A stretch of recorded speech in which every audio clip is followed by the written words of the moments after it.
surprises. So can we get video number 3 going?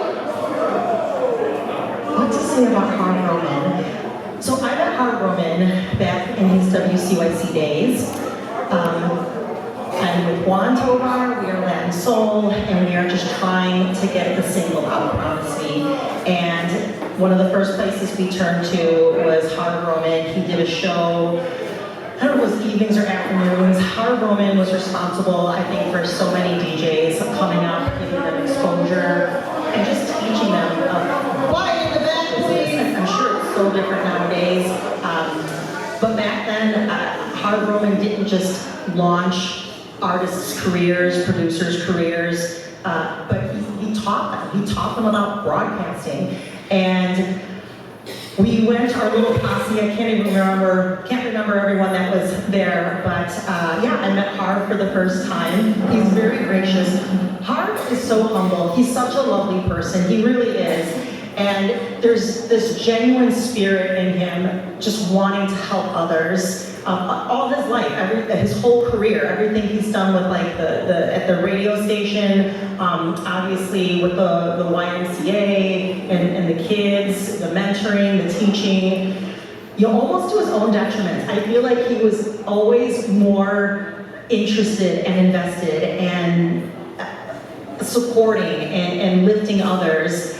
And I always got that aura about him from the get-go, and that's never left. Harv is one of those people that you might not talk all the time, but when you do, you pick right back up. Like, you don't miss a step. He's just such a genuine, humble, lovely person. I can't say enough good things about Harv.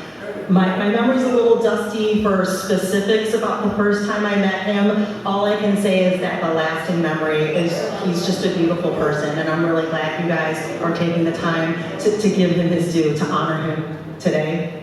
Oh my gosh. Way to go, Harv. You're a beautiful person. I love you. I love you, Harv. Hopefully that made you smile. So you know Harv Roman. He's smiling on the inside. No, seriously. You're a great man. You've done so much for so many, and you deserve this. You deserve this, long deserved. And just congratulations that you're receiving this honor and this legacy, because you're a wonderful man, and I'm so glad I'm part of your circle, your sphere. And hopefully I've done for you what you've done for me and so many others just in our friendship. I have one more special video for you. I know you probably just shot on this I one. got to tell you this quick story.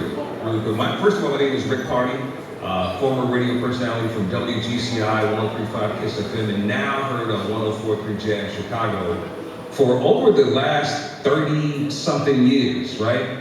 My life has been a blessing. I'm the voice of the ESPN Sports Center, also 670 The Score.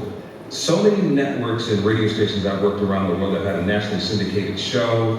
I've worked in Miami, Dallas, New York City, you name it. I was a stuttering, stumbling, mumbling, stammering kid with ADD and dyslexia. But there's this one guy who believed in me before any of this, and that was Harv Roman. Harv Roman, I want to say thank you. If it weren't for you saying yes to me, there would be no me. I wouldn't have been heard on any of these stations. And everywhere I go, I take your humility and kindness with me every step of the way, because you believed in me. And that taught me to pay it forward to so many others. And this is why you're being honored tonight, because you've done so much for so many people. There are people that have gone on to do big things all over the world. And this is why you're surrounded with love. Because we all just want to say thank you from the bottom of my heart. I love you, man, and you deserve this honor. 2 names, remember, y'all. Harv Roman. Love you, man. Well, Harv, this is all about you today. This is all about everyone here on this wonderful stage from CYC. So I'm going to start with my left, Delirious Danny, Adam Robb, Tom Ramos, Nandi Viramontes, Segura, El Caveman, Elena Bustos, Milana, Carrie Cortinez, Pablo Punkout Gonzalez. You're probably wondering why Tyree is here, but Tyree Cooper was also a part of WCYC.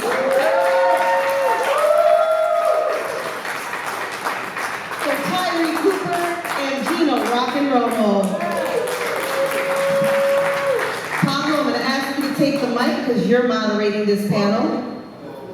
Oh yeah. All right, I'll try to be good today. All right. I'll keep it real clean. Poquito.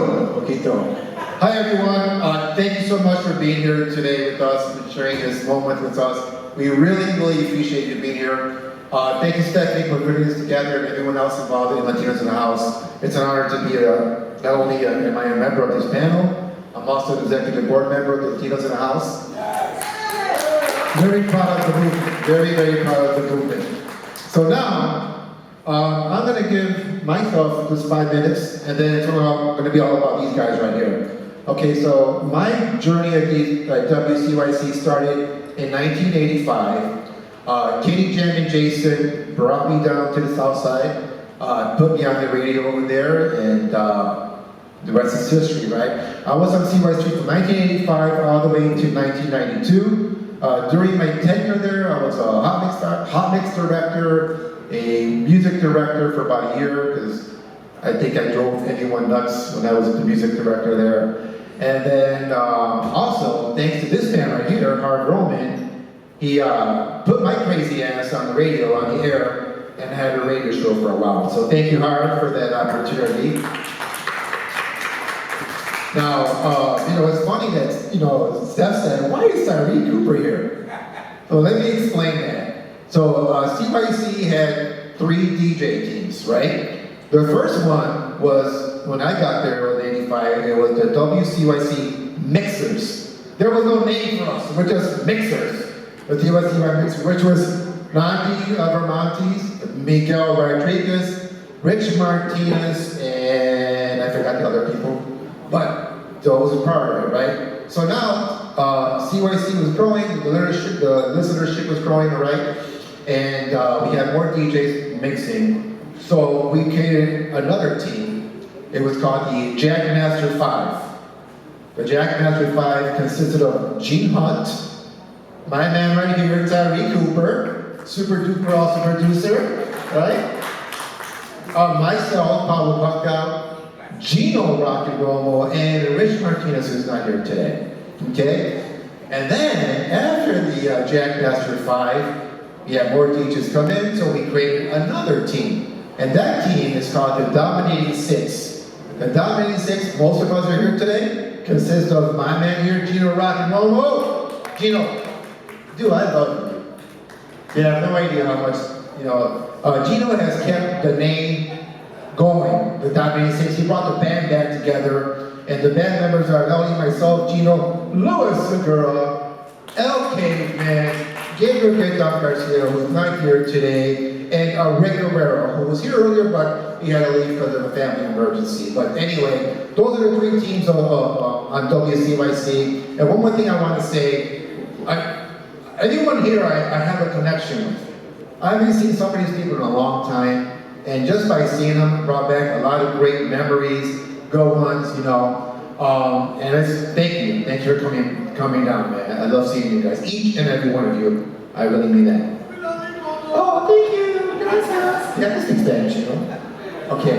Then one more thing I want to give WCRC, I'm grateful for, is that, I was also DJing on BMX and GCI, but I couldn't play what I wanted to play. Because they were very, you have to play this kind of music. My passion for music is new wave and alternative dance music. And because of WCYC, I was able to play that music every weekend, back for 7 years straight, and reached the homes of thousands. So thank you WCYC for giving me the opportunity to play that music that I truly love. Now that's enough about me. We're going to talk about each and every one of these people here. I'm going to start off with Delirious, I know him as Delirious Danny. Danny, What made you become, what interests you in being a member of WCYC? What brought you that interest? These two gentlemen to the left, Tom Ramos and Adam Rock. Tom was asking us to get going on the radio because Tom had a midnight to 4 shift right after Gino showed, right? So Adam's like, hey, they're doing classes. I'm not gonna do it alone, you come with me. So Adam and I joined up, and that's how we ended up getting on the late shift, midnight to 4 a.m., yes. That's why somebody said that, is that where you got the name Delirious? Maybe, because at that time I was just like, I don't know what's going on. All right, but yeah, these two guys right here. And then of course, I've known you since the flyer party days, way back in the day. Even when you did your show on a Sunday, you had me come through and kind of visit and see how things are going on. And yeah, I mean, everybody up here is an inspiration. Me and Danny, we did one of the rarest things that had been done in the DJ community. Maybe I'm going to hopefully have to remember. We did a 4 turntable DJ exhibition of nothing but new wave and alternative. It was American Legion, not Western. That was cool. That was badass. 4 turntables of new wave. Yeah, that was awesome. Okay. Sure. Come on. I'm ready. Keep on. Yeah, so, and then, you know, at the time, we weren't really, we would play mixes to kind of fill in time. And Gino was like, hey, why don't you guys just send your mixes to us and we'll all be part of the DJ team, you know? And I'm like, oh, we're dominating 6. He's like, Gino and all his wisdom, he said, no, we're gonna be the dominating DJ team. We won't be 6. There's too many of us. That must be in the 90s. Right in the middle of 90s, 1995, more or less. K-Man was there, Speedy G was there, who else was there? There's a lot of us that were there at the time. Yeah. So. What have you done after WCYC? Oh, after CYC, just, you know, DJing throughout Chicago here and there. But you changed your DJ name. Yes, well, I kind of had to transform and evolve, right? And Delirious Danny, there's 2 D's, right? So originally it was a friend of mine, David, and I, we started producing music, and we were D squared. But I said, hey, what if I just kept the name Delirious Danny and just changed it to D squared? And that's how I came out to be D squared. Thank you for that history. And we're taking requests and dedications right now, 762-92 in that Okay. Final applause for Delirious aka DJ Square. Adam Rock Martinez. Okay, yeah, you can add a Martinez on it. Yeah, Adam Rock here. The reason why I joined was because of my good old buddy Tom Ramos here. He said, hey Adam, they're doing the classes. And I said, you know what? I'm gonna go. And for those of you who don't know, Danny and I, Pilsen kids, we've known each other since 4th, 5th grade. We went to school together. So I go, Danny, I'm not gonna go by myself.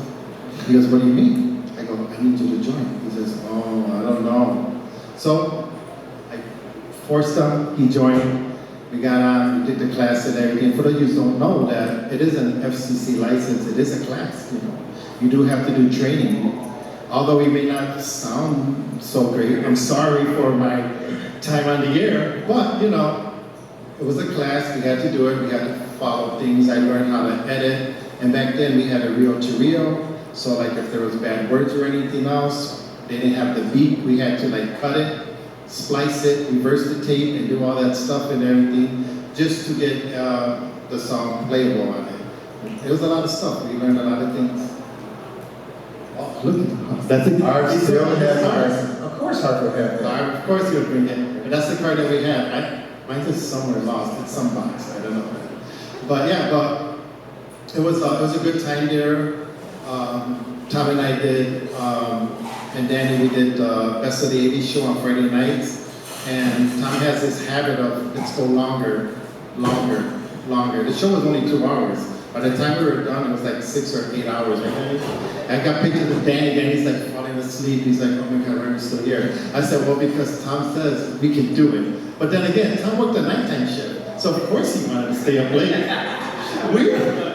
He would stay up late, but we were like exhausted. So my radio career, I have to say, is up to, and thanks to Tom, because Tom brought me to it. And after that, I did so many other things afterwards. I did WIIT, the Street Mix Show with John Smokin' Acosta. And then from there, we learned the internet radio stations and everything. And we did low level radio, we did Shaitan Music Radio. And the whole streaming thing just went crazy. Before, you could go on TikTok and Facebook Live and everything. We were actually doing all that stuff before everyone else. And it was a good thing. And once you get that bite, you know, DJing is one thing, like everybody's saying that, you get addicted to it. But then you get DJing and being on the air, oh my God, I don't care if I sound horrible. I'm just gonna tell you, and I'm just gonna talk, and I'm just gonna be on the air, and I'm just gonna keep going, and I'm gonna DJ and talk now. It's crazy. So yeah, I think it's, CYC was a great thing for me. And these two guys stood by my side, and I met a lot of other guys here, and a lot of guys who grew up together too, you know. And it was a great time. It was a great time with CYC for us. All right. Adam, wow. And let's talk about this dude right here. Mr. Tom Ramos, when I first went to CYC, he was already there. Tom, when did you start at CYC? 1981. Whoa, 1981, yes. All right, thanks everybody for being here. Stephanie, and then this great organization you have here, Latinos in the House. It's very important to have something like that, and we have to keep spreading that word out there, in not just here, all over Chicagoland and the Midwest. On that note, if it was not for the Little Village Boys Club, we would not be here. And the reason why is because I only lived a half a block from the radio station. Alana and I went to Joseph E. Gary Elementary, right down the street. Gino also went there, and his family. And that's how, at the time at WCYC, you had to be a member of the Little Village Boys and Girls Club. So I was there as a cadet. I was there since 6 years old. And I met a lot of people along the way. We had a radio station upstairs on the second floor. I did not know there was a radio station on the second floor, because we were not allowed to go on the second floor at the time. So I was doing, what was that antenna there on top of the Boys Club? I didn't know what it was for, but anyways, I seen classes announced all the time for radio broadcasting because the Boys Club had a library. So I watched it. I never joined because I was 10 years old, 11 years old. So we had a game room in there. And the radio station itself was known as the radio station that beat the streets, and they were so right. And the reason why I say that, because all of us know there was a lot of gay activity going on around the Boys Club. I used to hear gunshots doing my show, and I was like, you know, what do you do? What do you do? You know, that was something we were not taught at that time for safety. You just had to take it upon yourself what to do. But getting back to the radio station itself, that radio station saved a lot of us, all of us. If it wasn't for that Boys Club that we used to right now, the Boys and Girls Club, we would not be here. I have to thank Gino and his sister Christina, because they wanted to shut down the radio station at one time. They wanted to sell it because there was funding issues. Now the radio station had its ups and downs, and I remember seeing Christina, Gino's sister, on the Longdale News. And she was out there with a group protesting about what was going on at the radio station. They wanted to keep it. You know, there was a lot of ups and downs, but it lasted until 1997, until it was sold to the Mexican Fine Arts Museum. And that was the turning point, not good. Because I was hoping for that station to be around forever, but unfortunately it was not. That was when I departed July 29, 1997. I'll never forget that day. I was on and off at the radio station, but it gave a good experience for myself. When I first started on there, you could not go on the air right away. You had to take classes. I took 2 classes. My dad, who was a board member at the Boys Club at the time, he had told me take a second class. So I took a second class. And before you go on the air, you had to do production. And that was queuing up a record, a reel-to-reel. If you didn't pass that, you can't go on the air. So there was a process involved with it. And unfortunately, there was many that came in that did not make it. And then for those reasons alone. So there was rules applied to it, and everybody had to abide by it. So once I passed that, before I had an on-air show, I had to do news. So the news was to UPI, United Press International. And that's how we obtain our news, like other networks. And from there, when I started doing the news, I was nervous, of course, and I was only 13 years old. So I had critique from my own family listening, and they told me, go to school, go to college, take Speech 101 and Speech 102. And you know what? Doing the news really opened my mind up to this day today. It opened my mind up because you get to learn about everything, not just around your community, in the state and national levels and world. So with that said, once I passed that, I became news director at WCYC. So that was good because I was able to mentor those coming in and follow the same what I did. And from there, I was able to get my own show. And I remember the first song I played on the air, Calling All Boys. So, that wasn't Diamond Girls. But anyways, so the whole story was, I'm just thankful for the radio station and the community itself at large, because the community needed something like that. We did not have something like that, and we're lucky to have something like that in Little Village, because we were only a 10-watt radio station, and maybe those of you out there watching, we used to be on 88.7, and that's when 88.7 FM, and we were only a radio station in La Villa, Little Village, that went from Roosevelt Road, because I already know, I used to always drive Pablo home at the time, and we would lose the radio station because WLUW 88.7 Loyola University would cut us right off. It was a 100-watt radio station. So we were really tight in Little Village at the time. So once 90.5 came in, it expanded our boundaries.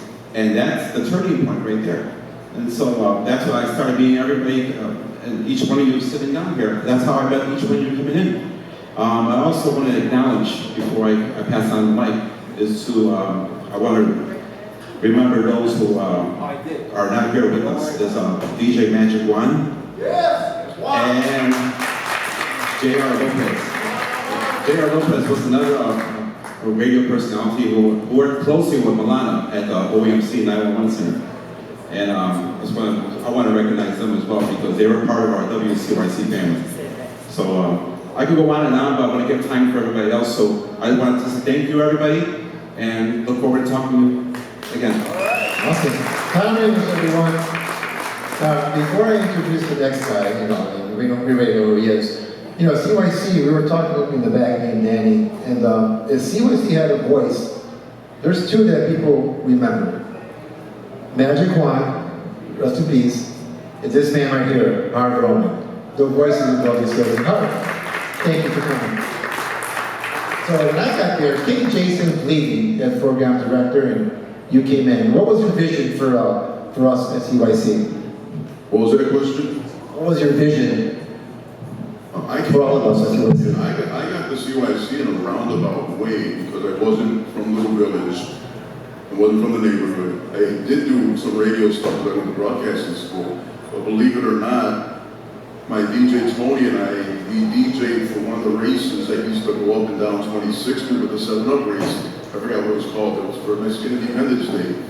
And Vince Gomez, who ran the Little Village Boys and Girls Club, spotted us, told us there was a radio station on 28th and Ridgeway. And that's how I got introduced to Harold Kopka, who was the station manager, who in essence was Kenny's boss.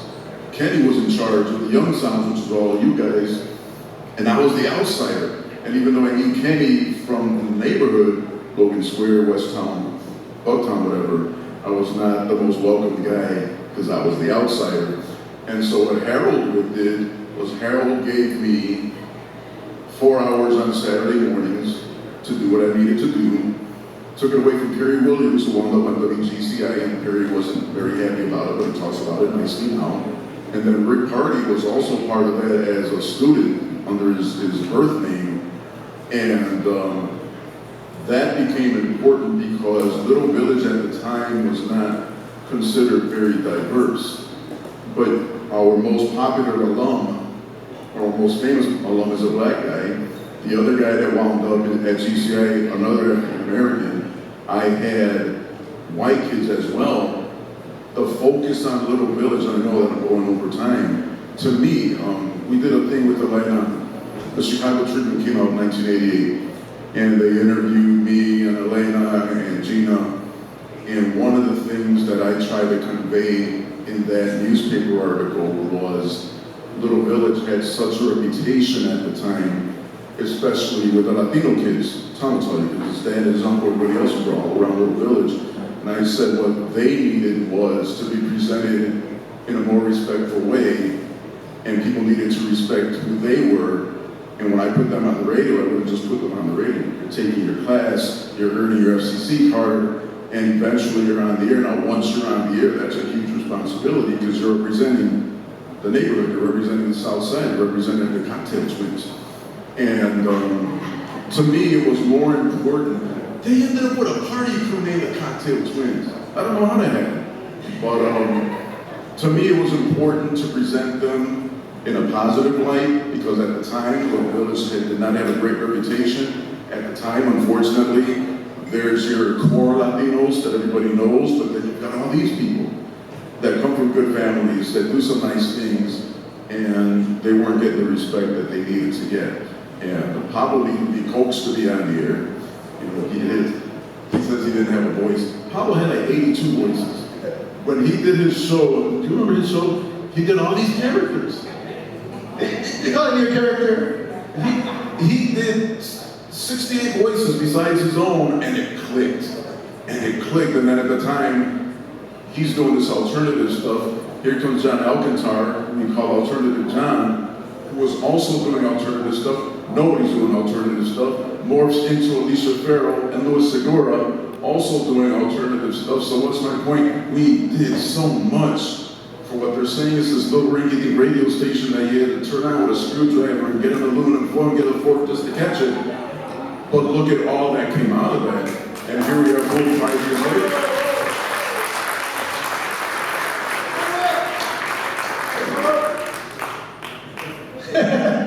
It was all me, I did everything. But no, it was for them to have the motivation to come from an area and to want that respect. And then for somebody like Tyree to come from his area on Friday morning, it was 6 in the morning on Friday morning. Tyree is doing stuff before he was Tyree. We have a lot of people that did stuff before they became those people, and we gave them the respect, and they showed us it back. And that's enough. Well, one more thing, I want to... Fernando wants to talk.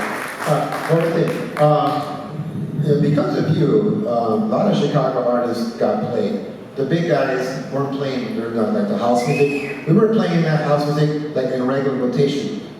And of course also freestyle. So the dance community owes you a lot, you know, so I just want to be aware of that.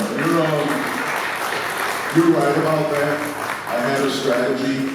Gino ended up programming for me, you ended up programming for me.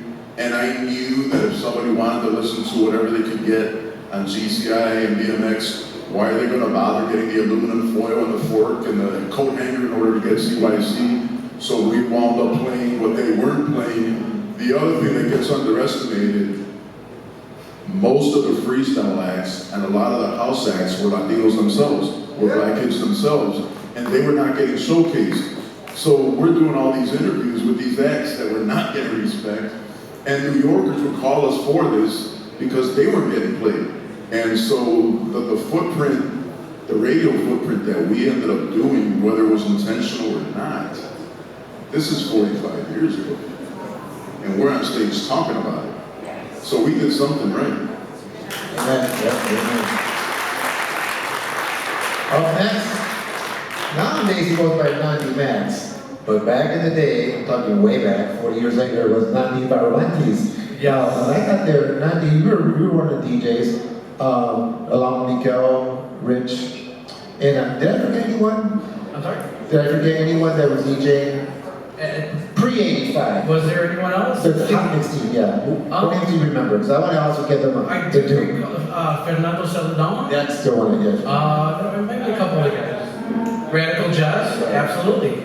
Let's see, so, yeah, there was quite a few others, you know. But thank you very much for having me on Latinos in the House. Pretty much I was a young, striving teenage DJ that a lot of promoters were hiring.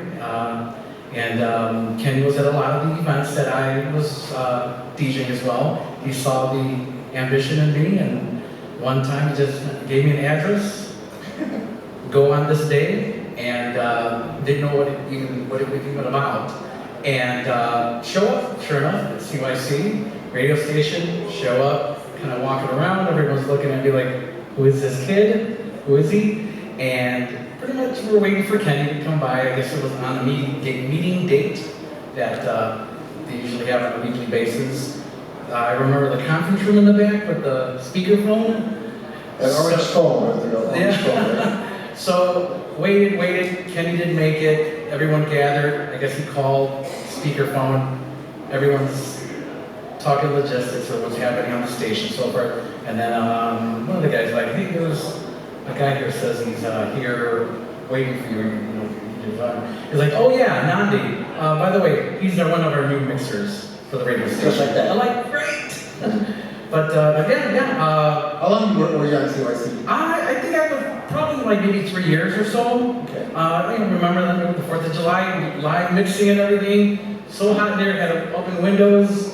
Let's see, and then of course, Art Roman saw, I guess, the potential in me, like, join our class. I did his class as well for the, for broadcast. But yeah, pretty much taking the bus. I was too young to drive. Drop off my mixtapes and all that good stuff. What did it mean for you to be, aired on CYC? It was a great pleasure. I mean, I look back now, and it was a great boost, catapult, and it kept me away from I grew up in a really rough area, and believe me, I think that was one of the things that really, really saved me as well. I went on I was at the University of Chicago. I pretty much was there for many, many years. They had a radio station there. I was the first Latino there on WHBK. I was there for another 3 years there. But yeah, I mean, this CYC really, really, really did a lot for me in my career. Great to hear. Valentin Rodriguez, now known as Valentin. This next dude he's like a member of the God Made Me Sick, but a really close DJ brother of mine. Ladies and gentlemen, Mr. Louis Segura. Thank you. The year was 1987. Hey, there's Jamie Boyce. There he goes. Yeah. No. So my introduction to WCYC was back in 1987 when I was a sophomore at Bogan High School and had grown up in Little Village. These were my heroes. I listened to these guys on the radio station on Friday nights on the mix shows. Adam Rock, Frosto, Danny. Oh, am I getting cut off now? No. I just started. Nandi, Tom, everyone on the radio station was just an inspiration. So in 1987, there was a Bogan High School battle of DJs. And Gino Rock and Roll went to high school with me. They're a year ahead of me. And I entered that DJ battle because I was a neighborhood DJ. And I was like, I'm going to go up there with something a little bit different. So I went up there with New Wave. There was no other DJ playing New Wave at that time at Bogan. And I heard from John Alcantar and Victor Lua, who were a huge inspiration and kind of turned me on to the music. And Gino comes up to me after that battle, which he won, by the way. He was the best winner.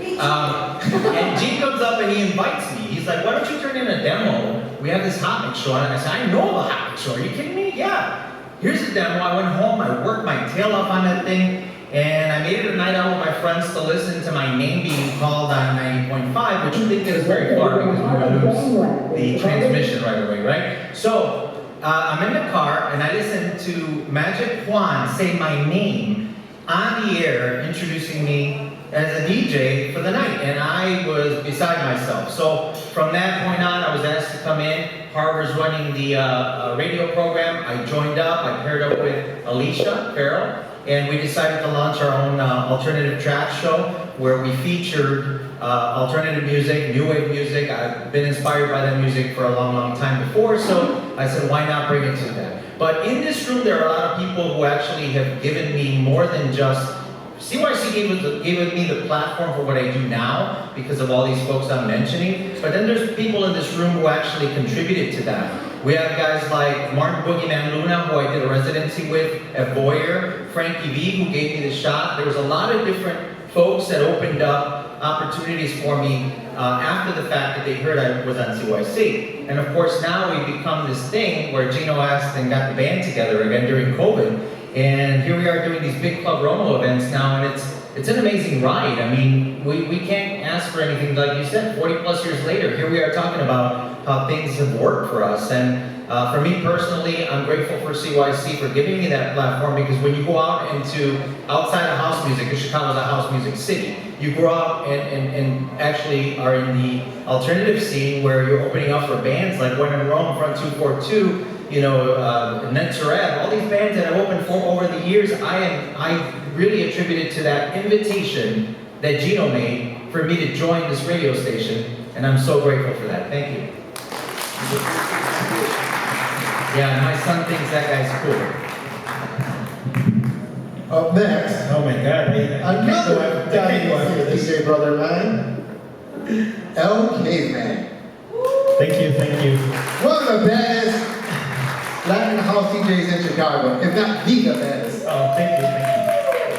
It's a hard act to follow. Louis will be here, but you know, but I'm honored to be here. A lot of familiar faces, a lot of faces that I looked up to. As far as like starting at WCYC, I knocked on the door basically because I remember Gino Rock and Romo was on the air, Frank Yanez was on the air, Speedy Gonzalez was on the air, and they were like, we need hot mix guest DJs to turn in mixes. I think there was a drought or something where people were turning in mixes at the time. And I was a neighborhood kid, so I was listening to WCYC at the time, and I was like with my bag of candy, and I would just like, you know, just listen to the radio station right in front of me, my boombox. So long story short, I turned in a mix for the Hot Mix show at the time, and Speedy G, you know, was like, you know, thank you for submitting it. I'm gonna give it to Gino Rock and Roll. And then Gino heard it, and he's like, yeah, you know, come by. You know, he gave me the invitation, and he was like, you know, can you make more of them? And I was like, yes, I can make more of them. So like, I just kept making mixes every week.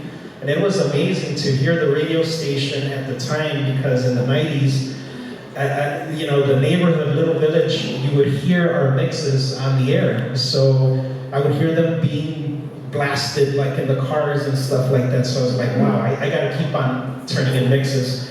So long story short, Gino was like, hey, if you want to be part of this radio station, you have to take classes. And then I enrolled, I took the classes. I got the little yellow card that, you know, that Adam and also our Roman just pulled out right now, the FCC card.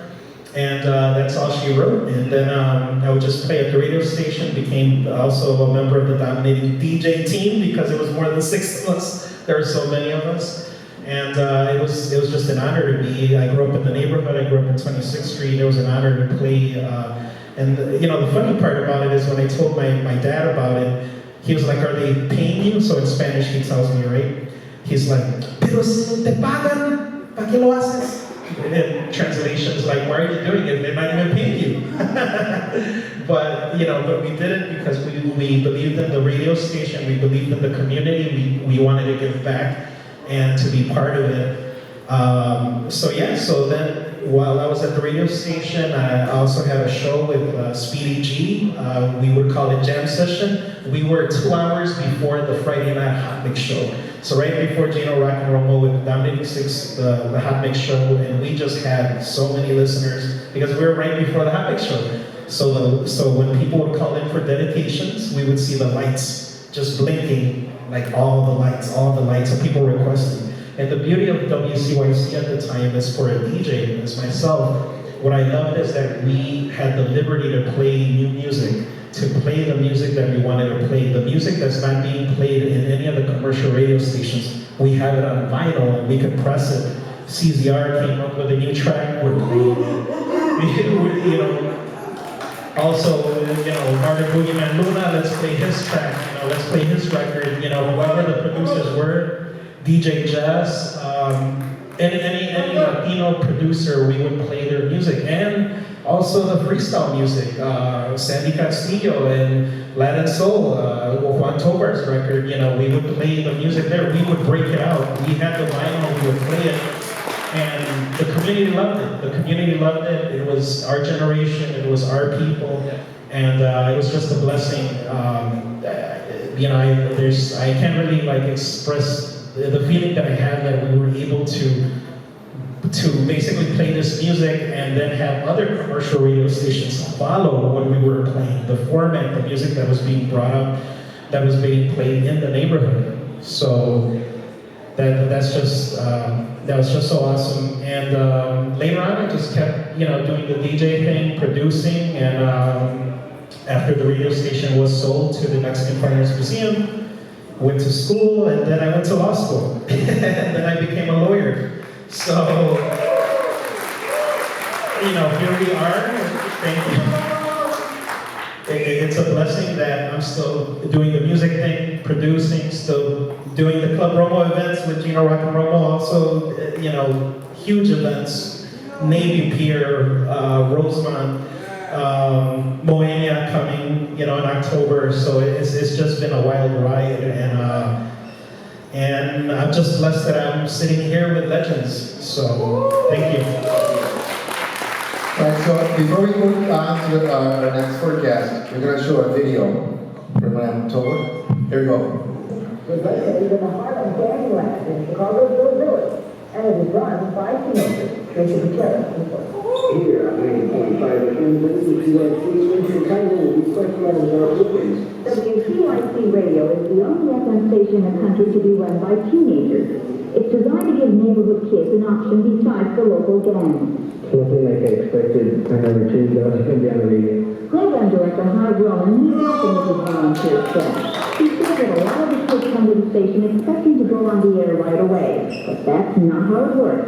They must first go through a 90-day training period and also learn how to communicate. They're into the what's happening instead of what's happening, or into the what's up and not the good mornings and those type of things. And those are the things you'll catch on tape. Hart teaches them that when you're on the radio, you're at that street level and must sound like an authority. A lot of them feel more confident about themselves. People look up to them. I was very shy, and when I was young, I was really shy. And I went to WCYC opening up. The success stories credited to this program are varied. Some students learn how to communicate and speak English correctly, while others secure radio broadcast jobs in major markets. WGCI is 10 minutes at the clock. Kenny Jason got his start at WCYC. He became one of the city's top DJs at WBMX and is currently working at WGCI Radio and is the owner of his own record label. The WCYC to the young adult talent and clean them up and get them so they're all ready to go out into the radio field. The WCYC training program is open to any member of the Boys and Girls Club of Chicago. If you think you're interested, just contact the station. Teresa Gutierrez, Channel 7, Eyewitness News.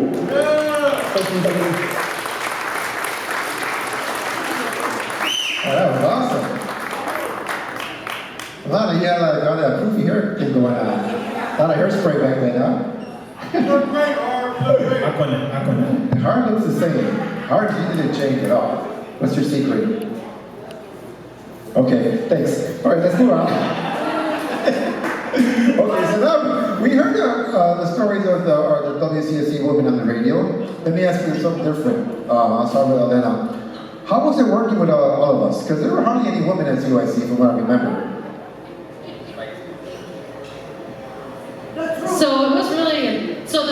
It was really a joy because every one of them had so much to offer. I was always have been a lover of music, I said that earlier. And it was just an honor to work with these talented young people because young people are always not afforded chances. Think about it. Especially back in the day, you know, now it's becoming more the norm to recognize talents and youth, but that wasn't always the case. So because I was a lover of music, because these guys were all so, and continue to be such nice, good people, just genuine. Their genuineness was for the music, for the community, for just doing what they loved. And you can't refute that. You can't say like, oh, they were there for their own interés, you know. No, they were there because they love music and they know what music can do to uplift. I lived right on the borderline between two of the well-known gangs that were having activity in our area at that time. I was on 24th and Lawndale. And so I was a few blocks from the radio station. Been friends with Tom for a long time, knew the family since I was probably like 6. Our moms worked together back in the day. And just being able to see the development and the growth as so I always felt like a sister, probably, and as they were becoming young men, and they kept on doing what they did, and I'll tell you something, I'll take it to when Gino started everything during COVID again. Like, I was like, wow, thanks, because I didn't realize how much I needed that to bring it back, and it was just such a joy, and I would be in the living room, and the dining room dancing, and I was, broadcasting. My husband's like, what are you doing? I'm like, man, and then so the whole family's there. And so just like, thank you, and thanks to all of you, because I took my daughter to 26th Street the other day, and somebody catcalled us. Damn, I was like, it was you, Gino, I thought so. So somebody catcalled us, my daughter, she's young, and she's like, what was that? Or was it the boyfriend that said that? I can't remember. And I'm like, that's catcalling. He's like, they still do that? I'm like, I guess. But there was none of that existing with these gentlemen when they were young. There was none of that going on there. I never felt intimidated or, less than. So thank you. And thanks for the music. Alana, I remember you were there when I first started, and you had a great voice. And then when you left us for CRX, I was like, heartbroken, I don't know, we lost her. So tell me one of your greatest memories at CYC. I think if everyone saw that video, you saw what she said in the beginning, and she said in the heart of the game land. And I listened to everyone here on the panel, and I'm like, damn, y'all, we did it. We did that. We represented for Little Village. And one of my shows, I heard Tom saying he heard shots fired. And I do remember one of our DJs, Lee Castle, who was attacked on the corner. And I think back and I'm like, damn, we did some crazy shit. And we're live, and I don't know if you guys remember, but when the church bus came and I got on the bus and who knows where the heck they took us. And I told my mom yesterday, I said, Mom, I'm gonna go talk at this, at this convention. And I said, you let me get on that bus, Mom, and you didn't know where they were taking me. There was nothing signed, and all I came back was with a fish. And I was happy, but it just goes to show how much time has changed. But everybody up here, and yes, I did leave for WCRX, but my heart will always remain where I was first, and that's WCYC. Props to all. Ladies and gentlemen, yes. My fellow Jack Master 5 brother, Tyree Cooper. Word. So, I'm gonna try to make it as brief as possible, but that's gonna be impossible. So, back in, I think it was like 85, being from the South Side, me and my friend Charlie would always say, I'm from the other South Side. Wanted to diverse my sound with everybody. I was trying to do my best imitation of Farley, right? Because that was my first superhero as far as a DJ. I mean, I like Ron Hardy, Frankie Knuckles, the whole nine, but Farley and Leonard Roy was the epitome. They were the top of the chains, because I could talk to them.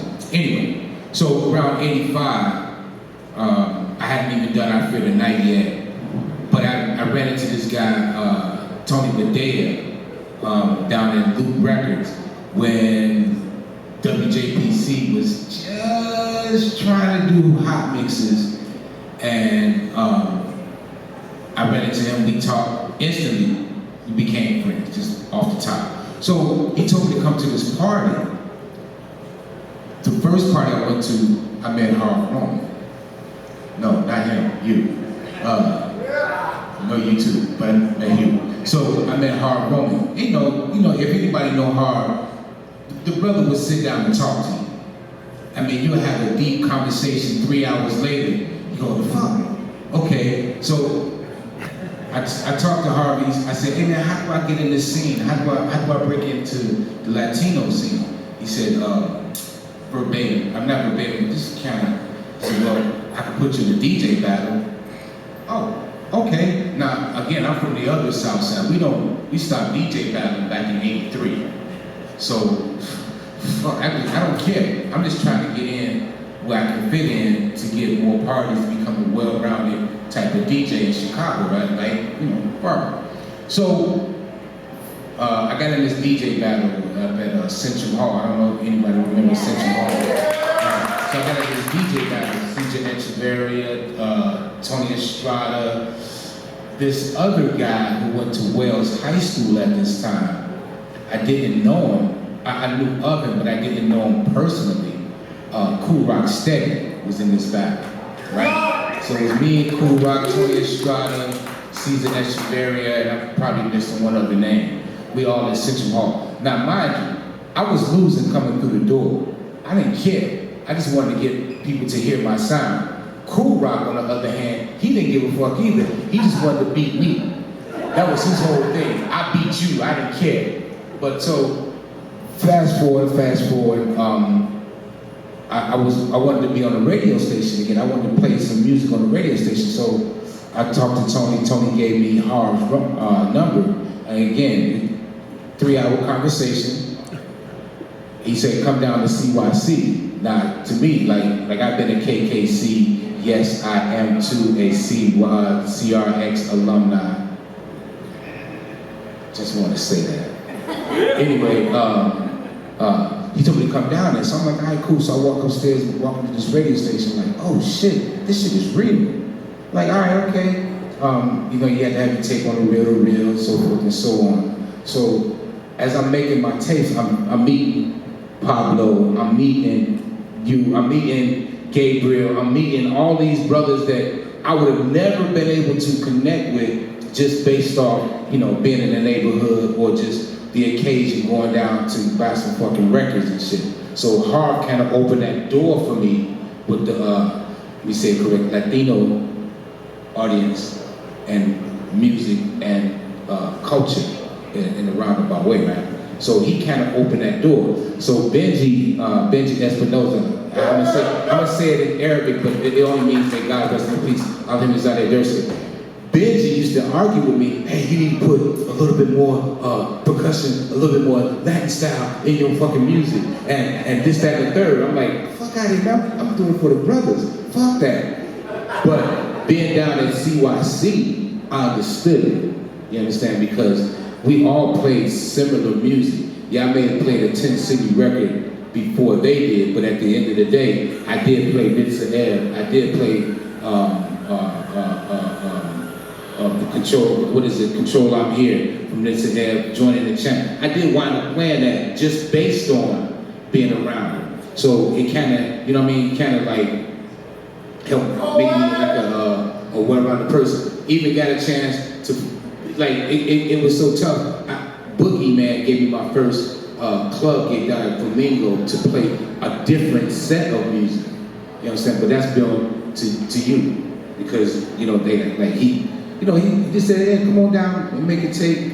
When I could make a tape, I didn't have no equipment. I didn't even have a fucking car. I even asked Harv to walk me to, now he's not from the neighborhood. I even asked him to walk me to the bus stop so I could get home safe. Remember that? Yeah. I don't remember that, but I remember you were part of CYC or you were basically the gang training off. Yeah, well, you know, being a brother, man, I had no idea. So, you know, so, right. So, but he did walk me to the bus stop a couple times until our turn to turn up the bass and all the rest of this stuff started coming out. But I do want to thank Harv for, like, you know, like I said, opening the door for me for a whole nother audience that I wasn't privy to be a part of or to look into. So yeah, I got a chance to, like to this day, me and Pablo been known each other for like 1,000 years. The moment he see me, he still fuck with me. It doesn't stop. This shit doesn't stop. Gino as well, because when we was down at the station, that's all we did. We laugh and joke and just be fucking with each other the entire time. Yeah, we supposed to be serious, but who's serious? I mean, no, we were serious, but I'm saying we were serious. because here's my brother right here. Here he comes. So it was my brother Gene. You gotta go around this way, young man. Yes sir, yes sir. So it was a real pleasure to come down and turn in my tapes. I wouldn't say every week, but I did turn in the tape mostly every week. Brand new music. We were allowed to play whatever we wanted to play, basically. Even if we had it on cassette, even if we had it on a reel-to-reel, if you had it, you could play it. As long as it didn't curse. And we didn't have to worry about it. So I thank Hard for giving me that, for opening the door for that. I thank WCYC for allowing me to, like I said, to be Farley, on the radio station, and be myself. Because like all my stuff, as I was mixing on the radio and I was doing production, it was all based around my two neighborhoods, you know, from where I come from and from 26th Street. So you hear a lot of percussion to this day. If you hear this, if this sounds a bit like, you know, like, hey, who made this? This is y'all influence. You understand? Thank you so much. Thank you.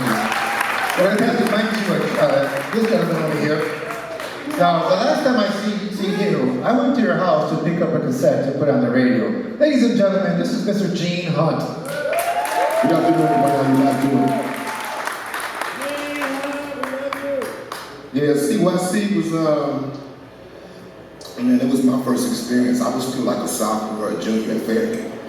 So I would DJ with a lot of the guys that would come there, and I met Rich and Pablo and some of the other guys. And I got the opportunity to hang out with Hard, and then I would bring reel-to-reels and cassettes. But just to have my first time as being a radio personality, having that responsibility, and still trying to do my homework and stay in school. If I didn't do work, I could go to parties. But luckily, my mother was very understanding and trustworthy of me going out to late parties and stuff. You know, I started doing this when I was like 11, 12 years old, when I had a vision. But once I went to Fairfield, I got an opportunity to see different aspects of integrating and playing with different other guys and other people and expanding different elements of house music in its entirety. So it was a good experience to have that responsibility, you know, submitting my mixes, going to the station, vibing with all the guys, and you know, like we all have our own little styles. And it's crazy, I'm like a pack rat, I still got my report card, because it was the best report card that I ever had, so I framed it, right? Just so happens that I stumbled across one of the old original flyers from the CYC party. We had our names on it, Eric Fortune and all that stuff like that. So I'm a pack rat. I got posters and all that stuff. You come to my house, it's like a museum. It just has all, like a lot of archives and nostalgia of house music in general. So it was a very good opportunity, you know, being 14, 15 years old. I'm on a radio station, I'm getting educated. I learned a lot of aspects of just being able to submit mixes on a regular basis. Still can't, still be consistent with like doing my normal other parties. But it was real cool for a teenager to have that kind of responsibility. So, giving me that opportunity and giving me that chance just to have that responsibility as a 14 and 15-year-old. I just thought it was fun coming to the station and just being a part of something. So. Gene, here's my Gene Hunt moment. We would have our WCYC staff meetings back in the day. Kid is like 15 years old, and he brought a manager to the staff meeting. So it's Gene Hunt, who was just hand-scribbling Gene Hunt. He's introducing us to his manager, and I'm trying to run WCYC with some stranger danger at a staff meeting. Thank you, Gene. You remember? Yeah, it was yesterday. That was Steve Nobles. Yeah, Steve Nobles came to me. That was a good friend of me and Tyrese. And he would manage my parties, go get my deposits for me, make sure I got paid and whatnot. So, give a shout out to him. He lives in San Diego now. But yeah, back then I was serious about it. I mean, I kind of already knew what I was going to do. Basketball was my thing, and the basketball coach was like, you want to try for the team? I'm like, no. He's like, why? You can play. I said, man, I'm into this music thing. No, you ain't going to do nothing with this music thing. Guess I showed him that. And he became a member of the Hot 5. A great DJ accomplishment. Anything else you want to say, Gene? Yeah, so it's just been overwhelming just in general. I mean, to think about, doing this for like 40-some odd years, you know. I just turned 54 this year. I've been doing this since I was a kid, and I still do it. So I'm just very thankful that I've had the opportunity to work with some amazing people and to have the experience where I can be able to tell these stories and be able to inspiration for house music and this in general. But yeah, it was like an absolute honor at that time in my life to be able to be a part of something so magnificent at that age and at that time. Well, thank you. And thank you. I said a round of applause for Mr. Smith. And up next, this next dude here, this Texas guy, doesn't need any introduction, but I'm going to do it anyway. Ladies and gentlemen, Gino Rocket Romo. Oh, look at the time. We're out of time. Thank you guys so much for having me here today. I gotta say, this is a big blessing for me, and with all due respect with everybody on the panel here, because there's so much talent up here, I'm probably the luckiest guy here because I was this close of just not having this trajectory of where I'm at right now. I was a 15-year-old nerd that wanted to play third base for the Chicago Cubs or become a dentist, one of the two. I'm still waiting for the Cubs to call me, it's not gonna happen. But I've been interviewed several times, and I always give thanks to two people, really big. One is right here, right behind the cameras. Val, raise your hand. That's the guy who taught me how to DJ. He's the guy that taught me how to DJ. He used to work at the Boys Club, so I used to go to the Boys Club every day after school, and he had a DJ class. He said, whoever wants to sign up, he put a poster up on the wall, like 20, 25 kids signed up. We went to class, he had one set of turntables, he was teaching us the soft beat, heartbeat, and it was just a long, long course, and we each had to take a turn. The next day, 4 of us came back, that was it. Nobody else came back because they wanted to go play football or play foosball or pool table or whatever. And so we stuck it out. He started taking us DJing he used to DJ at the time, so we used to do weddings and cotillions and things like that. And one day, Rich Martinez had left, Pedro Martinez had left from WCYC, and Magic Juan asked Val, he says, hey, I know you got some DJs, why don't you ask them to turn in a cassette? So I didn't even know how to DJ. True story, I did not know how to DJ. I knew one mix, I had a stack of records, and I had a notebook where I had the name of the song, and then the pitch, +6, +4, +2. I did not know how to DJ, so I recorded that one mix, sent it in, Magic Juan played it, mispronounced my name, called me Gino Rocket Romero. Couldn't get my name right. Magic Juan and I is the other person I have to thank because he's the one that really believed in me, and he saw something in me where he thought, you should be here. And so when my cassette got played, I asked Val, I said, what happens now? He says, well, now you gotta do one every single week. And I did that for about almost 10 years. And I think I have 2 mixes in my house of all those cassettes from every single week. They all got stolen, they all got lost, I don't know what happened to them. But I also really looked up to Tony Boom Boom Badea, you mentioned a little while ago. I was a big fan of WCYC. You don't understand, when you lived in a little village and you would hear the radio, they were like celebrities. And so I was a huge fan of WCYC. Before I was on the radio, nobody called me Gino. My real name is Kenato. That's my real name. So nobody could pronounce it. So I would just say, just call me Gene. So I'm like the original Gene Hunt, I would say. So everybody would call me Gene. Nobody called me Gino. So when I got on the radio, I'm like, you gotta come up with I can't do Gene. It doesn't sound Latino, so Gino. So I was not used to people calling me Gino. So I didn't know the impact that the radio had because I was so into school. My parents wouldn't let me stay out late. I couldn't do parties. I never joined party crews. Even when I got older, I wasn't doing nightclubs. I was just sticking to school. That's all I did was just school and DJ. DJ out of my basement, that's all I did. So I would be on the bus and I would hear people mention my name, but they didn't know that everybody used to call me Gene, not Gino. And I used to hear people talk about me on the bus because they would listen to the radio, and everybody, true story, everybody thought, because social media didn't exist back then, so nobody knew what I looked like. I was only on the radio, so I was never at parties, I was never anywhere. Nobody knew what I looked like.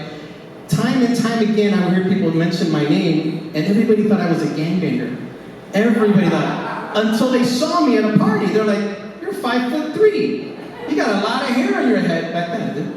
you don't look like a gangbanger. I never said I was a gangbanger, but everybody thought I was a gangbanger. And then when they found out that I was a student and that's all I really did was study, it was just, it was a really big eye-opener.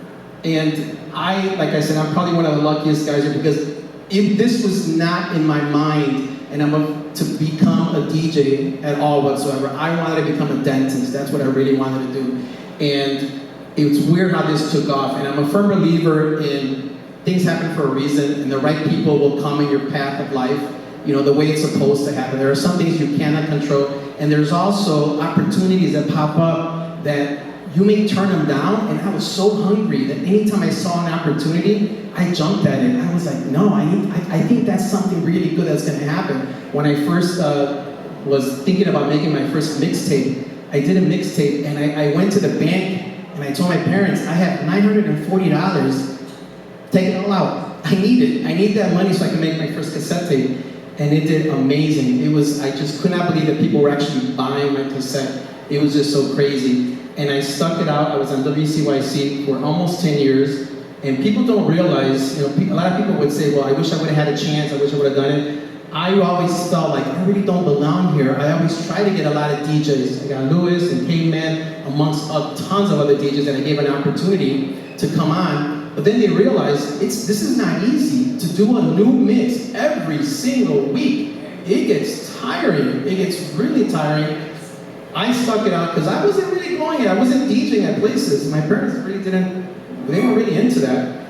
When I graduated out of dental school, I said, this is it, no more. I focused on my career. My focus wasn't DJing anymore. My focus was root canals. That's what I was doing. I opened up dental offices. I started hiring staff, and then I took a lot of time off until COVID hit. So COVID, it's an airborne illness. So it spreads through the air. We got hit as dental offices. We got hit pretty hard because they said, you are spraying air and water in the patient's mouth. You could spread that virus. You guys can't practice. So the governor allowed us to practice only on an emergency basis. So I had just opened up my second dental office. I was losing money by the second, and we were allowed to open twice a week just to see emergencies. But I had to give my doctors that work for me, I had to give them an opportunity to make some money. So I decided to stay home. And when I'm at home, I'm thinking, I see a couple guys live streaming. Maybe I should do it. Let me just live stream. And I live streamed, and the rest was history. I started getting emails, messages about people that are like, look, you have no idea what you're doing for me because my parents are in the hospital. No one can visit them. They've got COVID. They are watching you while we are at home watching you. We're making this connection, and we just want to thank you because you are getting us through this. And I'm telling you, so many messages of people just thanking me for that because they love the vibe. They love just watching me play music and just say stupid stuff. A lot of stupid stuff comes out of my mouth. And so I absolutely loved it. And then the heartbreaking thing about it was then I started getting messages from people saying, you know what? My dad used to watch you all the time from the hospital. He just passed away from COVID. My mom passed away from COVID. They couldn't wait for you to live stream because they just loved it. They kept their mind off of it. So for me, that was a real big blessing. And once COVID, was over, is it really over, right? We decided, I told my wife, my wife's super supportive, super supportive. I said, you know what? I think we need to do something bigger with this because we've got this amazing opportunity. And we started doing some events, and people have been coming to events, and we do it just to get people together, and I absolutely love it. And I'll be happy to announce next year we're doing a Club Romo. Nobody knows this right now. I'm doing a Club Romo scholarship starting next year, so I'm so excited about that. It's all about giving back to the community, and I absolutely love this. But like I said, my break happened because of Val, because of Magic Kwan, and then obviously Harv as a big mentor on WCYC. So I'm really honored to be here, and I always think about that one opportunity. Had I not turned it, had I not looked at that little window that was open, I wouldn't have been here. So thank you guys for being here. Thank you, Stephanie, for putting this together. Thank you. Gino, I just wanted to say something. So fun fact, my daddy was Gino's baseball coach, and my daddy would put you on the Cubs in a heartbeat. I just want to say that. Well, I want to thank all the panelists from WCYC who came down. But before we end this, we have one more special story, a WCYC story from Mr. Lugo Rosado that he wants to share with you. I didn't want to take shine from you guys. You guys are amazing. You have some amazing individuals here that have made an impact and continue to be an inspiration to many others from now on. And this story was when I first was a teenager. I was in a production team. It was called Disco Inferno, and partner, the guy that showed me the craft of mixing, DJing, his name was Julio Morales, and we joined up with Kenny Jason at the time. And Kenny was like, "Hey, you guys got to come down here and get your FCC license and become a broadcaster. It's real simple. I'm teaching a class, blah blah blah." And I was like, "Yeah, you know." But he kept on getting us down there, and we got our FCC license. At the time, you had to get a card, right? And it was a big thing at the time. You got your FCC card.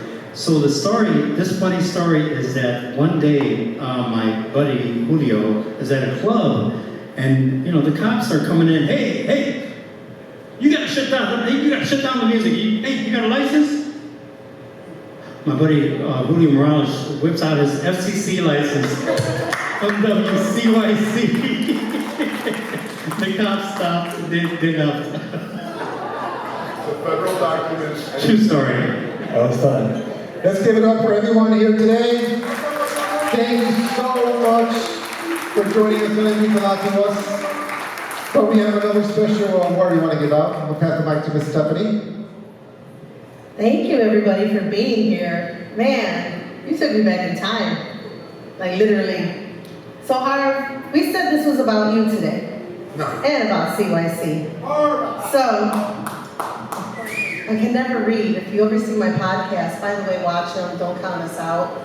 We're on every 2 weeks. The Chicago Dance Music Authority presents this Infinity Award to Harv Roman, September 13, 2025. This particular, do 3 things at one time. This award is basically for all the hard work that you put in. We have one also for Kenny Jason, who couldn't be here today for certain reasons. So we want to present this to you because your work has shown, as you can see on this wonderful stage right here, your work is infinite. If it wasn't for you, if it wasn't for Kenny, there would be no CYC, there would be no Carrie Cortines, there would be no Gino, the original Gene. There would be there might not have been Tyree, there might not have been Gene Hunt, there might not have been anybody up here. I know Magic Juan, we will always remember him. Those who you helped, I know Steve Santoyo's here, I know he's had a couple of mixes as well on CYC and WCRX. Val, we had a conversation. Gino, thank you for bringing him up because he did not want to be up here today. So he wanted to be behind the camera. So thank you, Val. Thank you for coming here and taking all of this for us. This means a lot. And I want to thank all of you for coming here, taking time out of your day, and just believing in my vision. Because I wouldn't be here today if it wasn't for you all, and for everybody who's here to hear your stories, to document your history, and once again to know that Latinos played a major part in history when it comes to Chicago dance music, radio, promotions, DJ, everything. We should never be counted out, and we should stop being counted out. We had a huge part. And what I do believe, in speaking to my friend Ula Mahone, was when we were growing up, there was no division. We all loved music, we all loved dancing, and we all wanted to play it and hear it. So today shows that we can come together, lift each other up, and also remember the history. So please, everybody, let everybody know, your kids, let them know this is history right here in the making on this stage, from a radio station on 26th Street in Little Village called WCYC. Thank you, everybody. And I also have awards for you all. Caveman,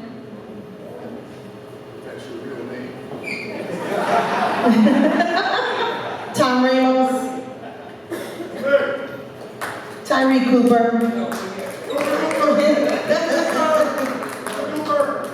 Gino Rock and Rolo. Delirious Danny. Gene Hunt.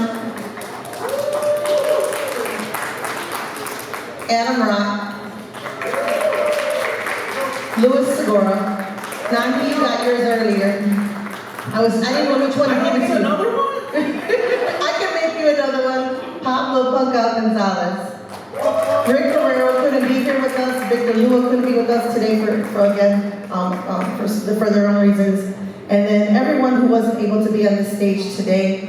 Val, I do have one for you after we talked last night. Thank you so much for recording this because you volunteered to do this when I had nobody to do it. So thank you. That's truly giving back and really supporting, so I really appreciate you all.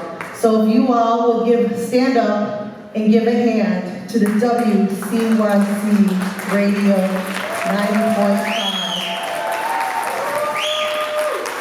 Thank you all for your history and your love and what you have done for us in our lifetime and will always continue to do. If you guys can please do me a favor, we're gonna take a little moment, get these chairs down. I'm gonna ask you guys just to stay at the tables real quick so we can get the Colitos reunion going, their video, and then a performance. And then we'll go into the after party. And then we'll go into the back to take a group picture. Thank you.